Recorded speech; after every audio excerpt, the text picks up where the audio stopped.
So, the kids are really small right now, so we have kind of childish names. I'm Papa, Alan is Dada, and Jeremy is Daddy. And the kids understand that, but because those are synonyms to me, I have to think about it sometimes to make sure I'm calling someone by the right name. But I have a feeling that when they're like 16, they're not going to be calling me Papa and not calling Jeremy Daddy.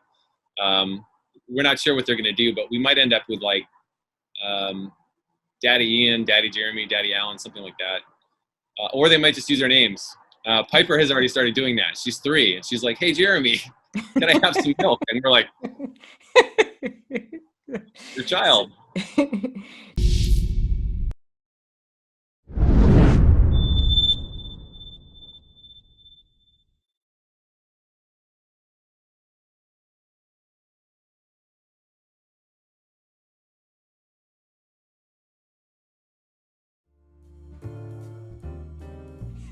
You're totally dark. How's that? Great. Right. Yeah. Good. So, if you look at my background options here, that's the sun's going to come up in a little bit. Oh, okay. City. Yeah, great spot. So it's not cold or what? It's chilly. I got 2 blankets here. Got myself the coffee. And it's 6 o'clock, no? Yeah, I think that the sunrise is going to be nice, actually. Yeah. Okay. So I'm great. So thank you very much to take your time. Of course. So you're very occupied or not? It's a busy month, yeah, but it's a pleasant busy month. So. Yeah. So how are you all? I'm getting over my first cold in 1 year because everyone has been distancing. So the preschool delivery system of us getting colds is shut down until last week. Okay. So I was a pretty good run. We stick all the time with preschool, and then we had a great year. But if you have a cold now, is it good to sit outside with a cold? It's getting better. Yeah, I'm fine. I've been through worse, I promise. But it's not COVID, no? It is definitely not COVID. My daughter got tested. My partner who had the cold got tested, and we've both been vaccinated too. Oh, what? This is great, no? So you have We're very excited to be vaccinated. Both doses or what? Yes. Wow. Weeks ago, so we reached peak immunity. Wow, this is great. No, we're in Spain. We're still waiting. So. I do feel kind of lucky. People, sometimes say like, "Oh, you must have the most horrible experiences because you work in hospital medicine." And I got to get the vaccine, and I've had adequate protective equipment this whole time. And so it was scary at the beginning, but then we got used to it, and it's been fine. People also say like, "Oh, you must have seen all these people who were sick or dying," and that's actually my job every day. So it hasn't been that different. Yeah. So how are you? How is it now with the new president? Is it a better situation? Well, it is a vastly better situation for most of the people that I know and interact with. Yeah, that was a scary 4 years. I apologize to the world on behalf of my country for electing that individual and for all the damage he did, but he's gone now. So we got an impeachment trial coming up. That'll be interesting. Yeah, I think so. So how is it possible to be, going directly, but how is it possible under Trump to be the first polyamorous family with, that you achieved legally to be the 3 fathers of your kids? How is it possible? Well, luckily Trump didn't have anything to do with this. This was all at the state level.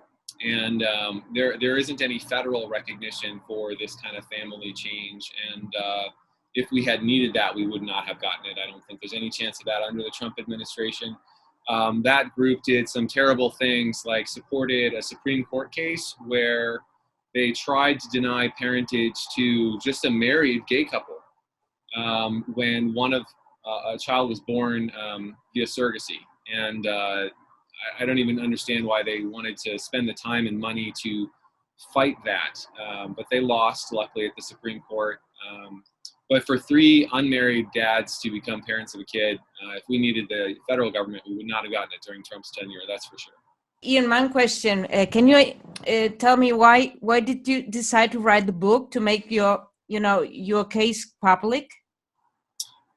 Well, I feel like visibility is very important. If nobody told their stories, then everyone else who was in the same situation and needed a little bit of hope or needed legal progress wouldn't get it. Somebody has to stand up and be someone who's out and shares their story, so that can happen.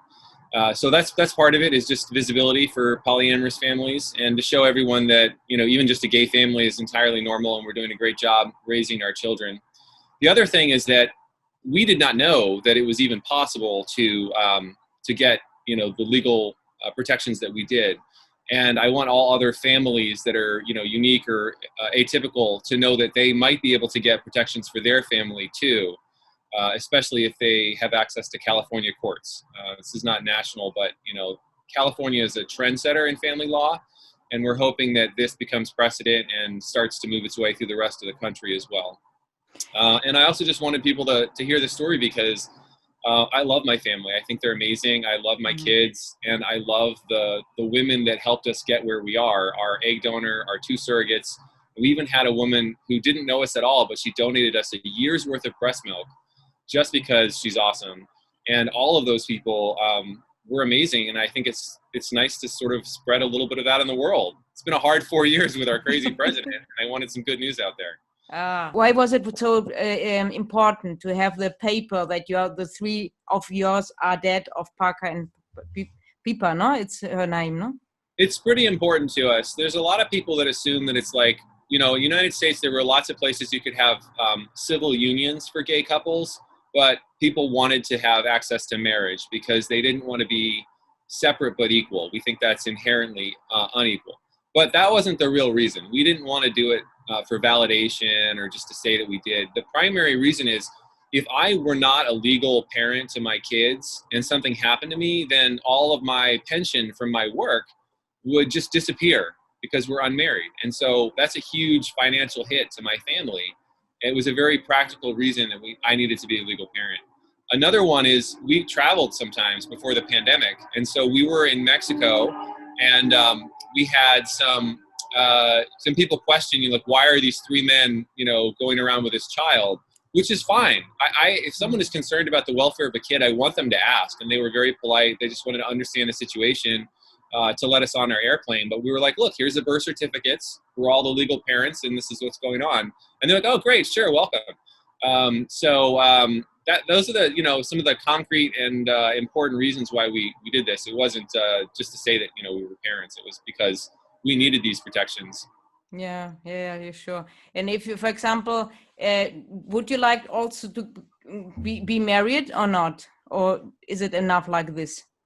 I don't think it would add much in the way of any legal protections. At this point, we could have 2 of us get married, and we've talked about whether we should do that just for like tax or financial reasons.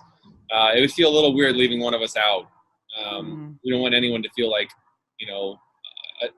different from the other 2 in that regard. But I think we would understand that if we did it, it was for tax reasons, and no one would feel hurt or left out by that. So how was the reaction of your family and of the work colleagues and so on? Do they respect it, or are there a lot of people criticizing you? So 0 criticism from friends and family, actually. We live in a pretty progressive area in Southern California, and we've kind of chosen our friends, to some extent chosen our coworkers, and no one has said anything to us. If anyone has any private concerns, they haven't told us, and it's been wonderful, very welcoming. There was a little bit of getting used to it on the part of our families. My family actually came around really fast. They were just like, oh, okay. They didn't, they hadn't heard of that, and they didn't know what to say about it, but they got to know us as a triad, and then saw that we were very, ordinary relationship. There's just one extra person. Alan's parents, this is the partner that I'd been with longer, they needed like a little bit more time, just because they came from a Catholic background, and it felt a little bit like cheating. But they, rapidly figured out that, it was like, no, this is a consensual relationship. Everyone's equal in it, and no one's being cheated on. And then the parents that had the hardest time were Jeremy's, and they came from a very traditional religious background. And understandably, this was sort of harder for them to get their heads around. And even just coming out as gay was a difficult process for Jeremy, for particularly his mother. And, you know, I have some friends who say, like, you know, she should have instantly welcomed us and said, yeah, it's great that you have 2 boyfriends. But, you know, I came out in the 90s, and I've been through a lot of experiences with friends who had difficult times. And I understand that if something is brand new to you and your religious tradition says that it's wrong, and no one has ever taught you to expect or prepare for a gay kid or a polyamorous kid, you're not going to be perfect at it. And I really appreciate what Jeremy's mother did, which was to get to know us and to basically change her mind and accept us and love us and become a wonderful part of the family. So I think in some respects, that means a lot more to me than just someone saying, great, fine, because she had to, you know, have a journey, a process of understanding. And I really appreciate that. So I think anyone out there that's got a family member that doesn't really support them yet, they can come around and they can look to this journey and say, hey, you know, we can have a great relationship with our kids. They can have grandkids, and we could all be an amazing, happy family, albeit with 7 grandparents, which is not that ordinary, but nice Not for bad. kids to have 7 grandparents, right? Yeah, I think it's a good thing because you have, you know, there are 3 fathers or 3 persons who give you all the love you can imagine, and then you have a lot of, you know, love around you, no, to be protected. It is actually just more love. Just, you know, there's always an extra pair of hands. There's someone else who's free. You know, one of my partners just had a serious injury, and there's just more help around to deal with that. It would have been really difficult if we were a 2-parent family, but with 3 of us, it's like, you know, I just mostly get to worry about my partner's injury and not the fact that it would be a very disruptive thing for childcare and parenting. And the thing is, I think you and Ellen, you were a long year couple, and then you got in love with Jeremy, no? So you're really long together, no, for a long time, no? That's right. You know, I don't know if Valentine's is a worldwide phenomenon, but we have Valentine's Day coming up on the 14th, and we just coincidentally had our first date 18 years ago in a week. So, yeah, coming up almost 2 decades now. Jeremy's been with us for 8. So 26 years, I guess, of relationship time together. So do you think, is it for, you know, is it open so you can, for example, fall in love with some other person also, or it's like a monogam polyamorous relationship? You know what I mean? Is it like, this is what it is, or you never know, maybe you will open it more or whatever? Well, I guess I would answer that question by saying you never know. I've seen lots of families go through changes where somebody, you know, fell in love with someone or wanted an open relationship, and that marriage ended. I think that's always a sad outcome. And one of the things that I learned, you know, early on is my first boyfriend and I were together for 6 years, and then he needed to date other people. And I thought the only solution at that time, like, we both just assumed that means we had to break up. And I realize now that we didn't have to. Something like that's nice doesn't have to end.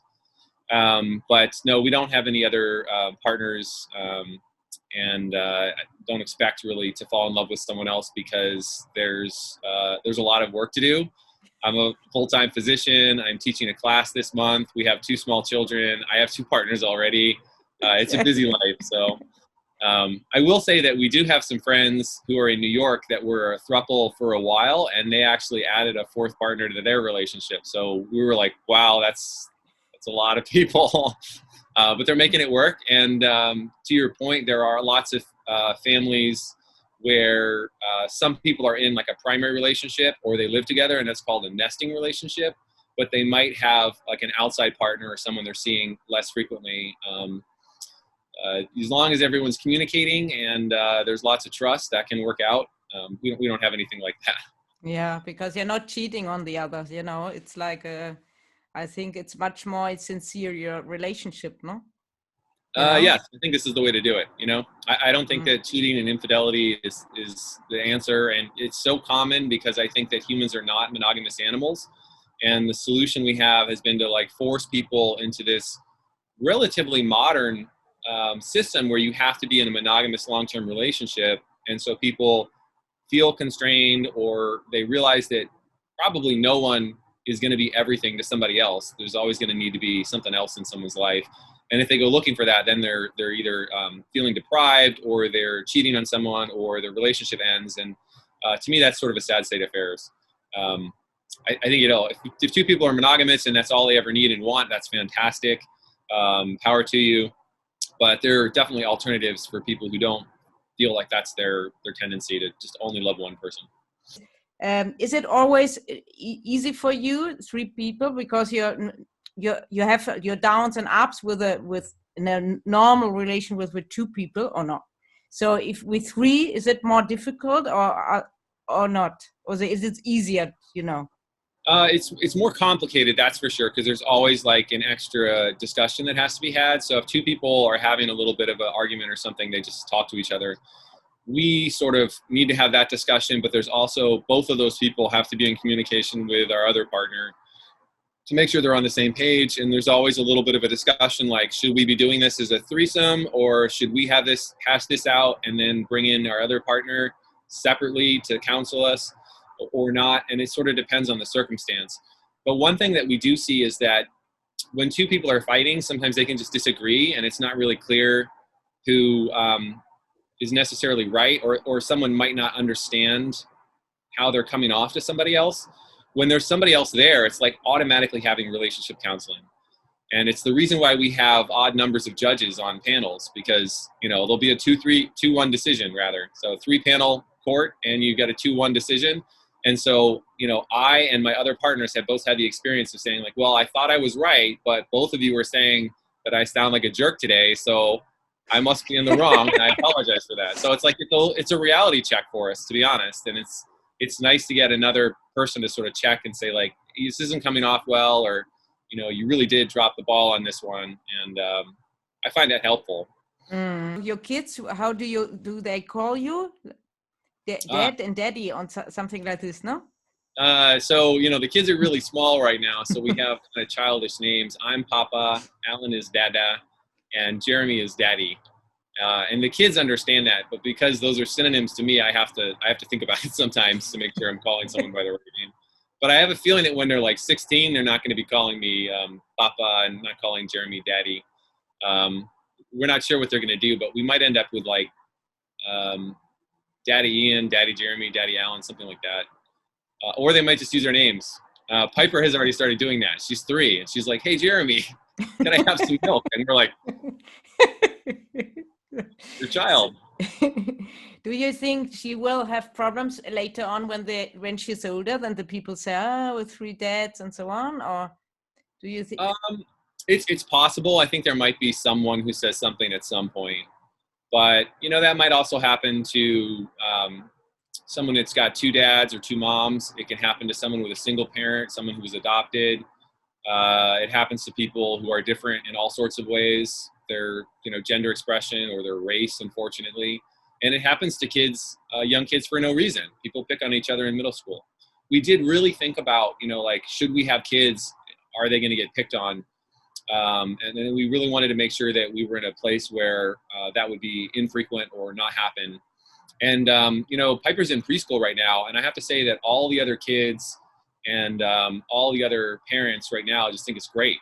We had a meet and greet at the beginning when she started, and everyone was like, "Tell us more about this," and anything that people asked, they were just kind of curious, or they were a little bit jealous. And you could see, especially some of the moms were like, "Wait, what? You have more help? How do I get there? Where's my extra husband?" Highly recommend. Get yourself an extra partner, people. It's great. So my question is, can you explain me again? You have you have a very good friend, no? Who is she's a donates, no? Yes, our egg donor. Yeah. Both our first surrogate and our egg donor were friends of Alan, and we all knew them.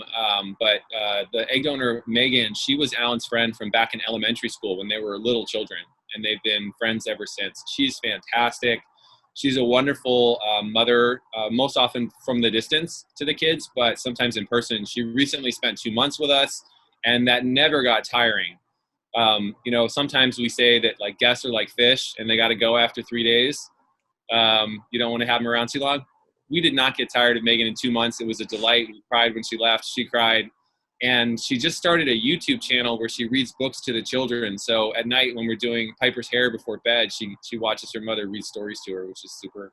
We love her to bits. And our first surrogate, Delilah, was a coworker of Alan's who heard we were looking for, to start a family and volunteered. She said, I think this will make you better people. It will bring more love into the world. I think that's something that we need. And I want to give this gift to you. And she's just fantastic. Oh. And does Piper call her mom Meghan, or how is Meghan? Meghan, no? Okay. So if, for example, and if she's at school and she say, okay, you have 3 dads, and who's your mother? She would say Meghan, or is it? She would say Meghan. Yeah, she would say Mama Meghan.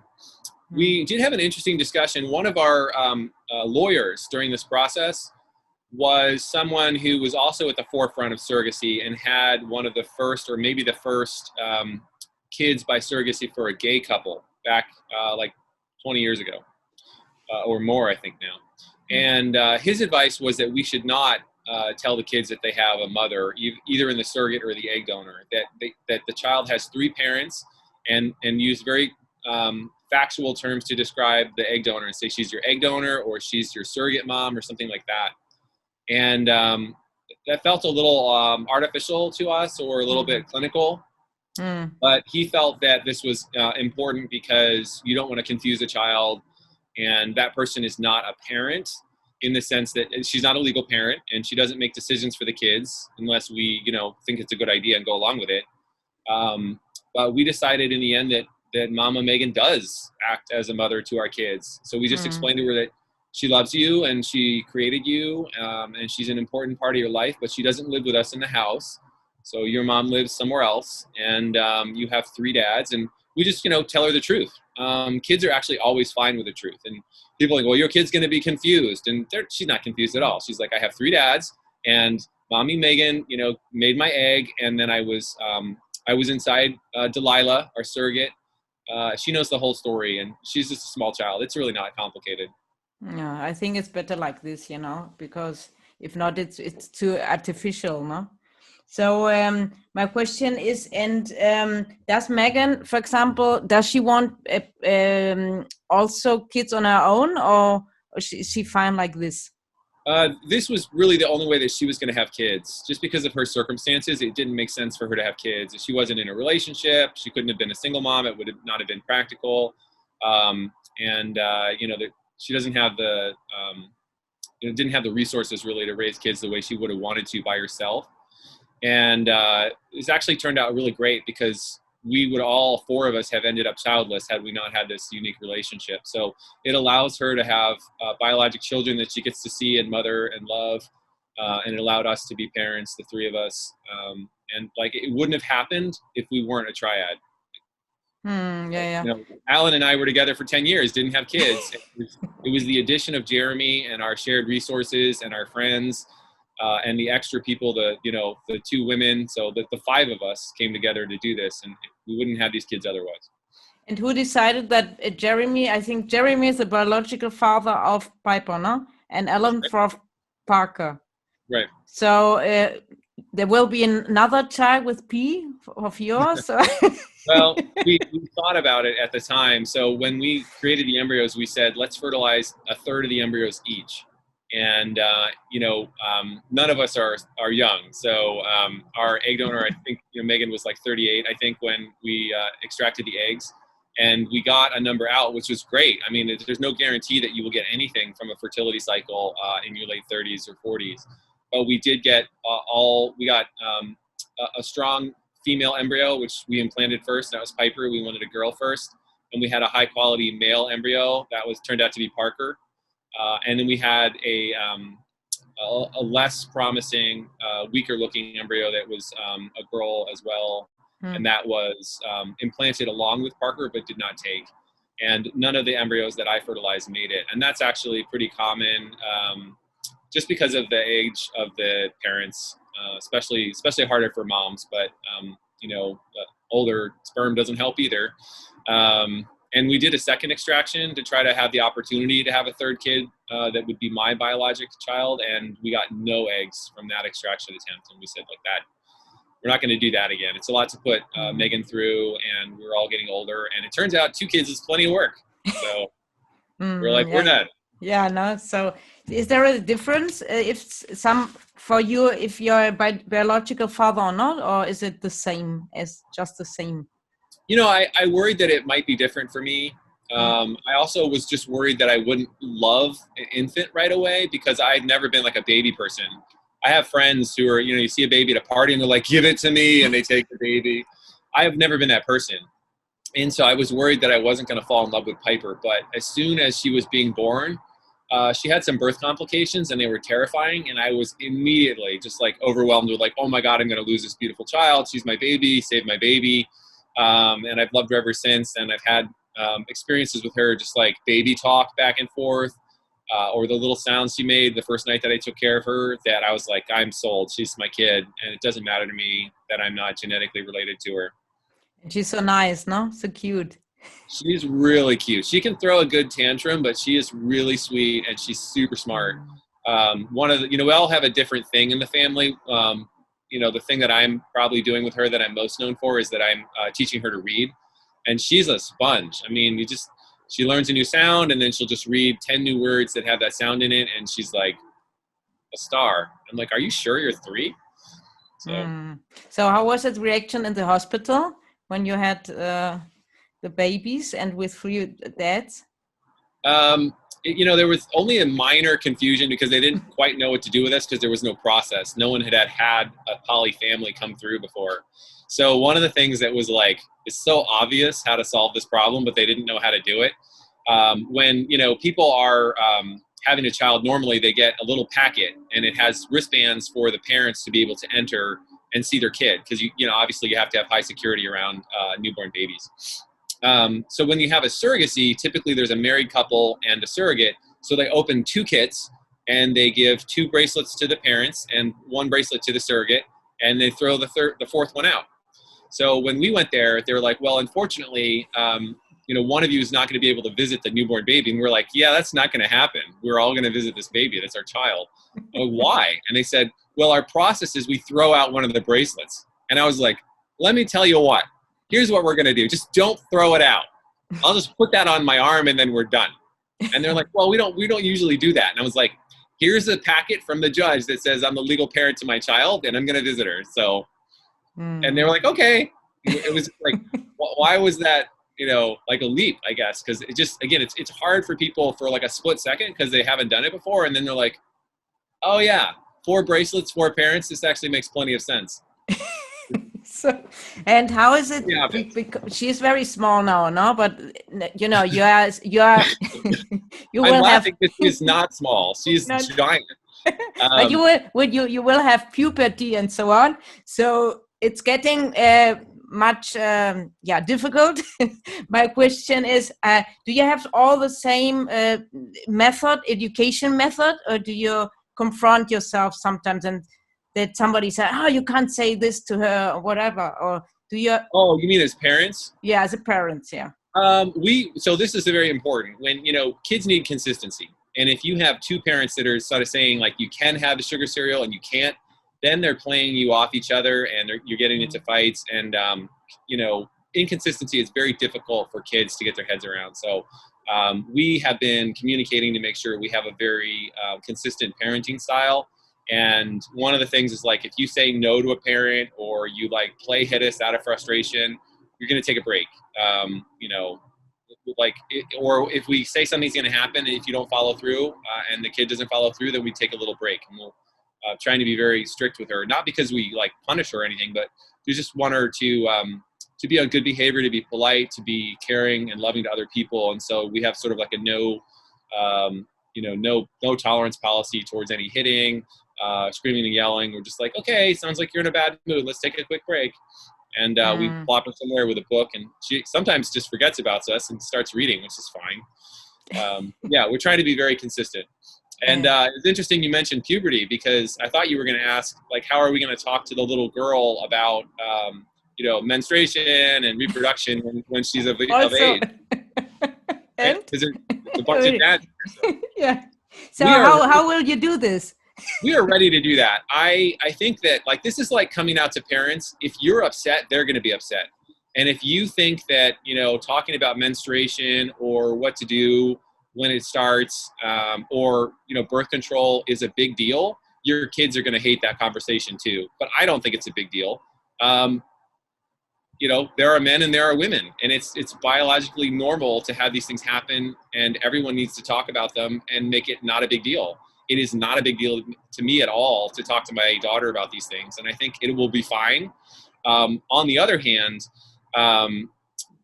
we have so many women who are like, oh, I'll help with that. And I think that my child will probably prefer to talk to one of our female friends about it rather than her papa. Just because the women will be, more obviously knowledgeable about it from personal experience reasons, and it might just be more comfortable to talk to someone that's not your parent about that stuff. So we recognize that, and a lot of cultures have that. It's like the aunt does that discussion, whether it's a normal two-parent male-female couple or not. It's just kind of a little easier to have a little distance, not talk to your parent about it. But we're ready for whatever the kid wants, and I hope to have a very open relationship with my kids. And I want them to be comfortable talking to me about anything that comes up, not to think it's shameful or anything like that. It's not normal. Yeah. So when she comes with a boyfriend that you don't like.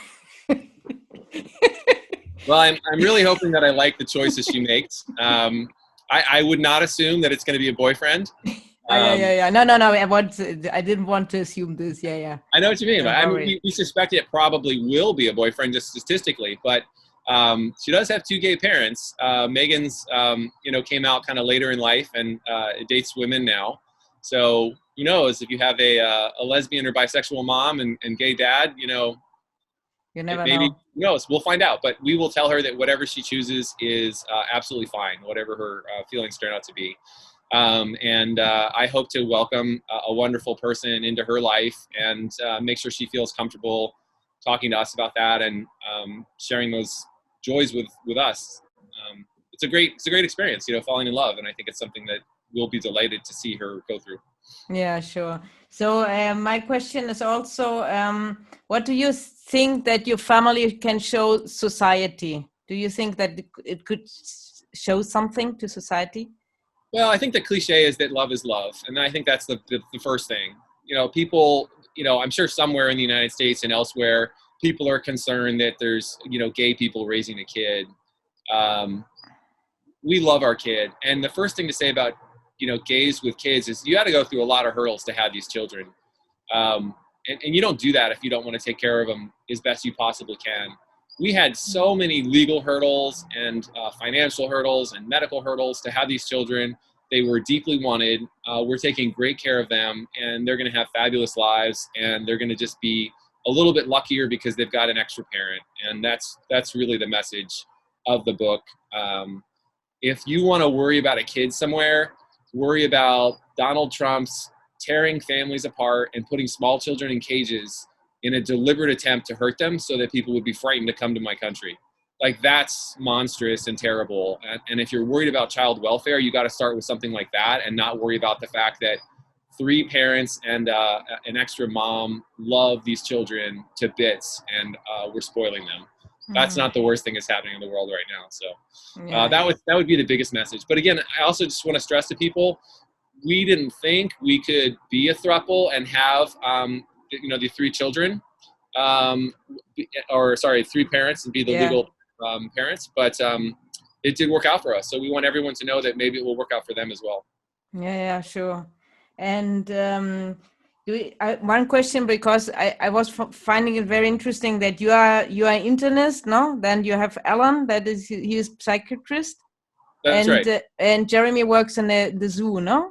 I think he does. Yes, he's a zookeeper for the zoo hospital. Yeah. So how is it possible? For the hospital as well. So my question is, why do you complement so well, the 3 of you? Well, we do have a little bit of complementation just because of our jobs. There are a lot of internal medicine questions out there. People ask, and that's my job. It's nice to have a psychiatrist in the family. he's, you know, familiar with therapy and child development, and that's a nice resource to have right there to talk about how to raise a child so that she's, you know, trusting, loving, caring, treats other people well. Especially our boy, it's crucial for me to raise a boy that treats everyone with respect, understands that intimacy is something that you give to people, you never take it, and that he is kind and compassionate, and doesn't view those things as weak because he's a boy. We're going to make sure he learns those lessons. And Jeremy's like, you know, his job is literally keeping animals alive. So it was, he's a zookeeper. It's nice to help have him and the family raising our primates with us, our two kids. But there's other ways in which we're all different, and we each bring something different to the family. I mean, this is actually just a weird coincidence, but yesterday Piper started saying she wanted to learn karate, and I was like, where did you even learn that word? You know, that she wanted to learn karate, but for whatever reason, like, hey, lucky us, I did karate for 20 years and I was a martial arts instructor. So if that's what if she decides to stick to that promise, that'll be my job. Good.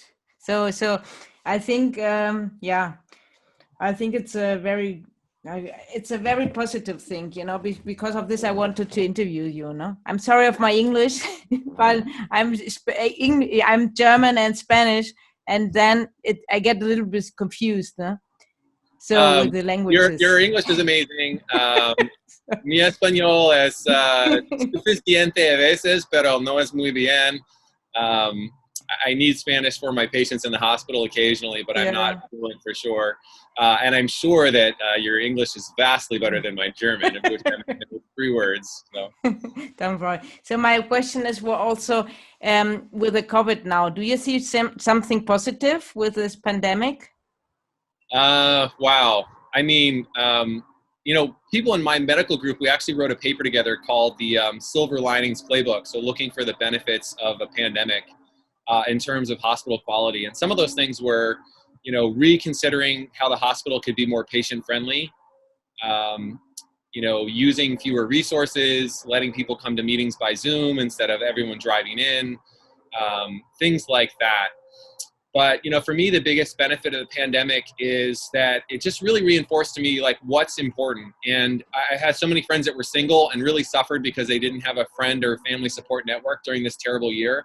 It makes me remember that I have, you know, 2 boyfriends and kids in my house. And so my pandemic bubble has been wonderful. It's my loving family. And it's so important to focus on that and not be worried that I couldn't go to a movie theater for a year. That hasn't been that big of a deal.